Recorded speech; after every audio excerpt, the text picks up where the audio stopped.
Assalamualaikum, bertemu kembali dengan saya, Didi Novendi, di Denov Channel. Kali ini saya akan membahas tentang perbedaan koperasi syariah dan koperasi konvensional. Sebelum memulai konten ini, silakan untuk melakukan like dan subscribe agar kami dapat terus membuat konten-konten yang baik di masa depannya.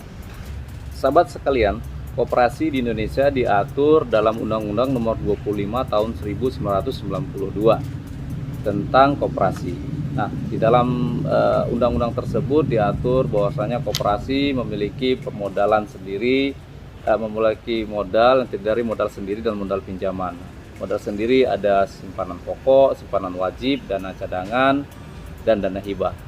Sedangkan modal pinjaman ya, dari anggota ya bentuknya simpanan, kemudian ada juga modal dari bank lain atau dari koperasi lain, obligasi maupun surat utang lainnya. Nah, koperasi konvensional dan koperasi syariah sama-sama memiliki sumber modal yang sama. Hanya saja di koperasi syariah tentu permodalannya haruslah menggunakan akad perjanjian secara syariah dan sumbernya adalah sumber-sumber yang halal. Tahun 2013 keluar Undang-Undang Nomor 1 Tahun 2013 yang menjelaskan tentang lembaga keuangan mikro.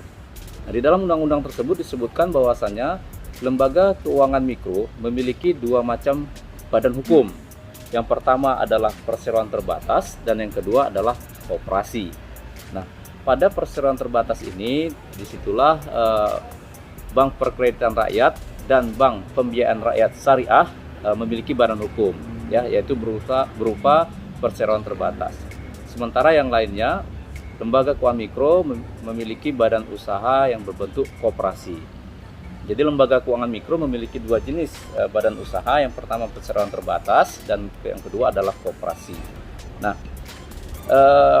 jika koperasi yang beroperasi sekarang ini ingin terdaftar sebagai lembaga keuangan mikro, maka mereka akan berada di bawah naungan OJK. Nah, selain di bawah naungan Dinas Koperasi, jika mereka mendaftar ke dalam lembaga keuangan mikro, maka mereka akan diawasi oleh OJK. Namun sampai saat sekarang ada juga koperasi yang tidak mau mendaftar sebagai lembaga keuangan mikro sehingga belum dapat diawasi oleh OJK. Nah, selanjutnya pertanyaannya adalah perbedaannya apa? Ya, koperasi syariah dan koperasi konvensional. Ya, dalam bentuk-bentuk simpanan ada simpanan wajib, simpanan pokok dan sukarela itu pada dasarnya adalah sama. Yang membedakan antara koperasi syariah dan koperasi konvensional ya adalah transaksi yang dilaksanakan di dalamnya.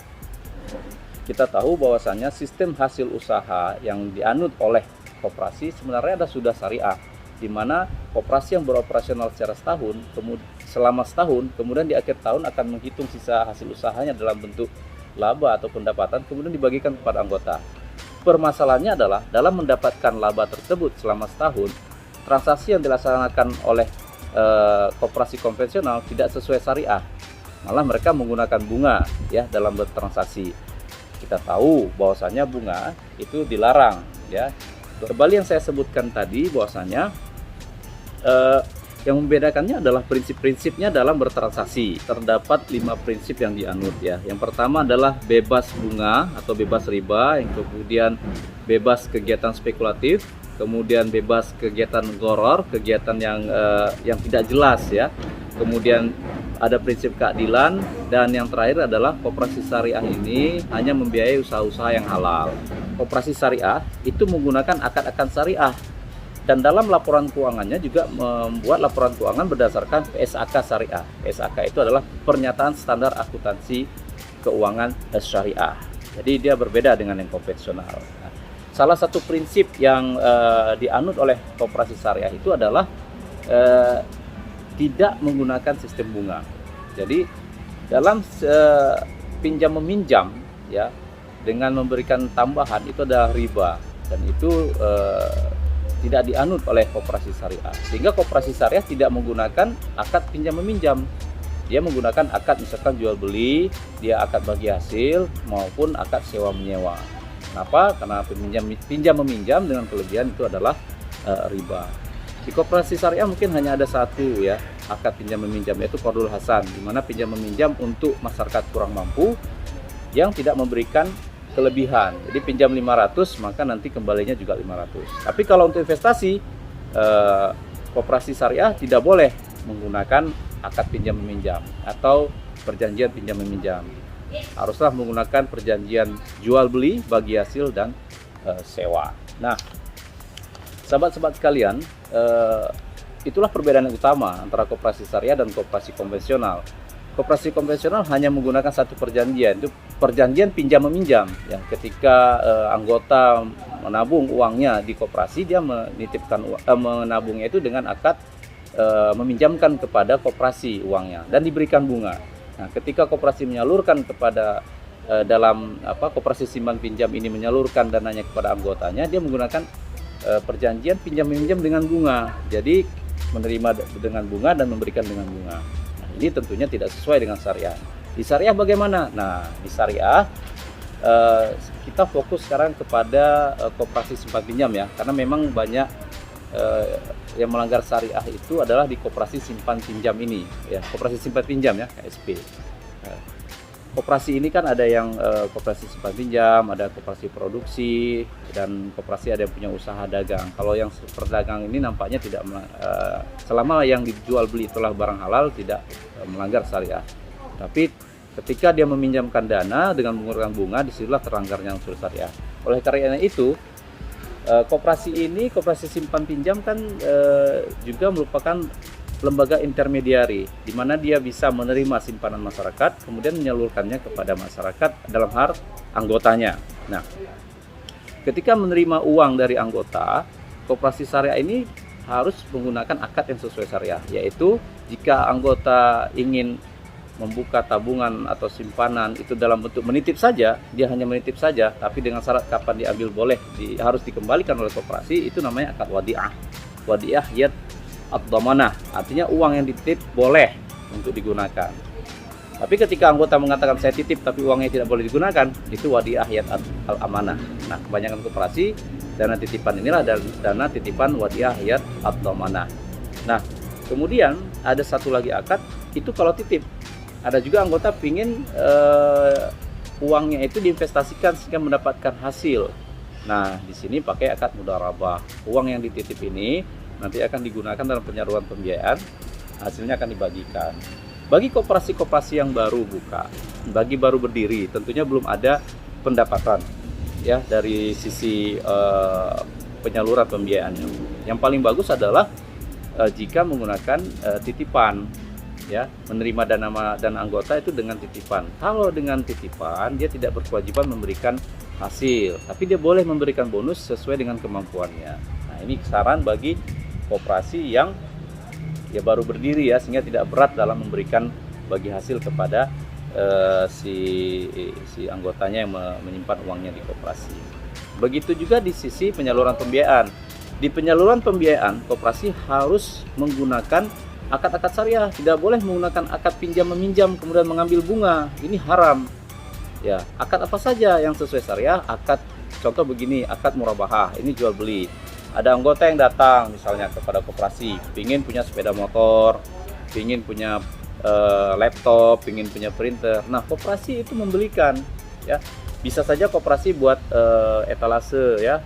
Misalkan printer yang ada ataupun laptop yang ada, tetapi mungkin kalau stok barang begitu di koperasi akan mengurangi membebani modal dari koperasi. Jadi koperasi bekerja sama dengan supplier.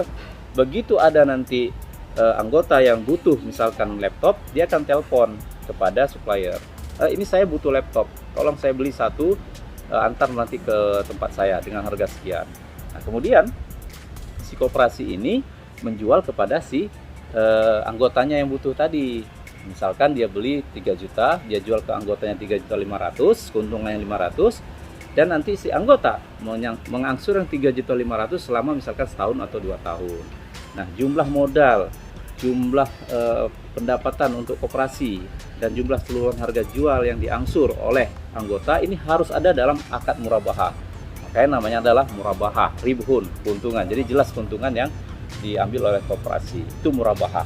Yang kedua, penyaluran pembiayaan oleh koperasi dengan menggunakan akad mudharabah. Ya, bentuknya adalah Misalkan ada anggota yang punya usaha ya, tempat usaha, kemudian membutuhkan modal, maka koperasi memasukkan modal tambahan kepada usaha tersebut dengan perjanjian jika nanti menghasilkan akan berbagi hasil. Misalkan 50%, 50% atau 30, 70, 60, 40 tergantung kesepakatan dan kewajaran ya. Nah, ini berbagi hasil. Bagaimana jika rugi? Ya tentunya berbagi rugi. Ya, namun di dalam fatwa Dewan Syariah Nasional MUI, bagi hasil ini bisa menggunakan profit sharing maupun revenue sharing. Nah, profit sharing ini adalah jika bagi hasil dibagi setelah seluruh pendapatan dikurangi biaya-biaya, baru muncul laba bersih, di situ dibagikan. Nah, biasanya jika bagi hasil berdasarkan profit sharing, bagi hasil itu akan menyusut dia, karena bisa saja di biaya-biaya ini menjadi membengkak.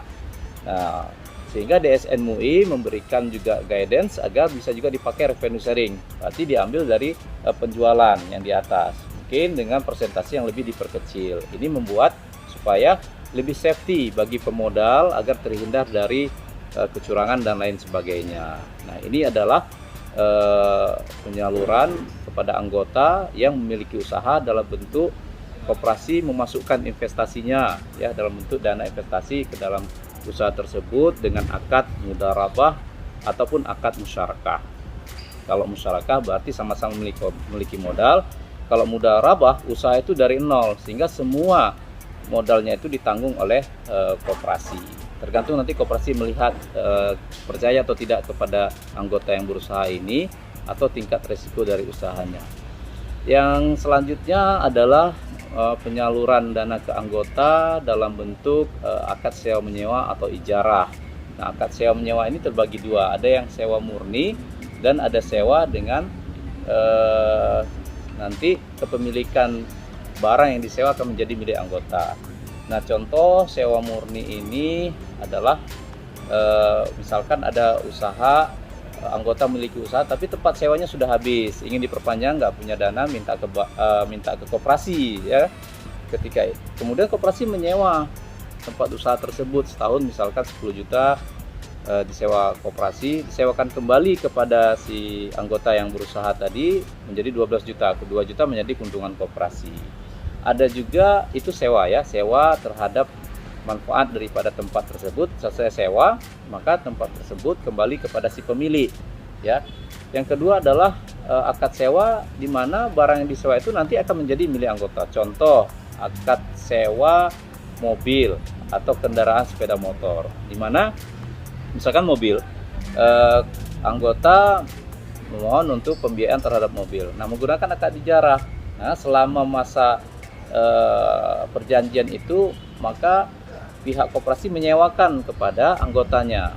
Nah, selama misalkan 3 tahun, 4 tahun, dicicil, sewanya itu dibayar dalam bentuk ujrah. Nah, ketika nanti berakhir tahun keempat, maka koperasi akan melihat kalau memang nanti ini mau diserahkan kepada anggota, mungkin anggota itu harus membayar sekian rupiah, atau kalau memang menurut koperasi semua harga itu sudah terbayar, tinggal dihibahkan. Jadi bisa dengan diserah terimakan dengan akad murabahah atau akad hibah gitu. Nah, apa perbedaan pembiayaan dengan pola murabahah dan pola ijarah yang berakhir dengan perpindahan kepemilikan atau IMBT atau ijarah muntahiyah bitamlik? Kalau di murabahah, ketika transaksi terjadi, maka kepemilikan benda itu langsung menjadi milik si anggota koperasi ya, lepas dari koperasi, karena koperasi menjual kepada si anggotanya. Sedangkan kalau di ijarah muntahiyah bitamlik, kepemilikan masih milik koperasi, hanya saja koperasi meminjamkan dengan sewa, bukan meminjamkan, menyewakan kepada anggotanya. Nah, di akhir masa sewa menyewa itu baru nanti dialih tangankan kepemilikannya kepada anggotanya dengan akad peralihan, bisa hibah, bisa murabahah. Dalam produk penyaluran menggunakan skema ijarah ini ada juga namanya ijarah multijasa. Koperasi ini